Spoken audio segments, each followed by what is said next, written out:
ଜଗା ଆଜି ଭାରି ଏକା ଏକା ଲାଗୁଛି।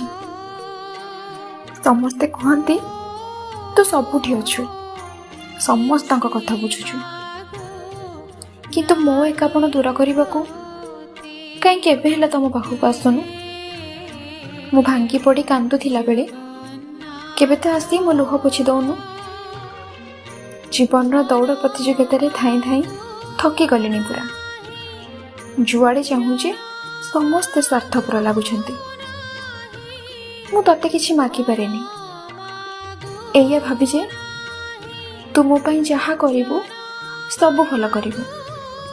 ତୁ ଯାହା ଦବୁ ମୁଁ ଖୁସି ଖୁସିରେ ହାତ ପାତି ନେଇଯିବି।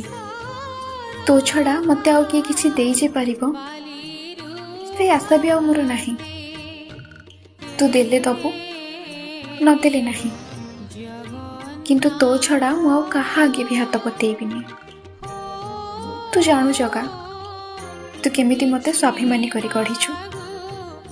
କାହା ପାଖେ ଋଣୀ ହେଇ ରହିବାକୁ ମନ ଟାଣେନି, କିନ୍ତୁ ତୋ ଚକା ଆଖି, ତୋ ନାଲି ଅଧର ଥରେ ଦେଖିଦେଲେ ମୁଁ ସବୁ ସ୍ୱାଭିମାନ, ସବୁ ଅହଙ୍କାର ମୋହଦଧିରେ ଭସେଇ ଦିଏ। ମୋତେ ହୀରା ନୀଳା ମୋତି ମାଣିକ କିଛି ଲୋଡ଼ା ନାହିଁ, ତୁ ଖାଲି ତୋ ହାତ। ଜଗା ଆଜି ଭାରି ଏକା ଏକା ଲାଗୁଛି। ସମସ୍ତେ କୁହନ୍ତି ତୁ ସବୁଠି ଅଛୁ, ସମସ୍ତଙ୍କ କଥା ବୁଝୁଛୁ, କିନ୍ତୁ ମୋ ଏକାପଣ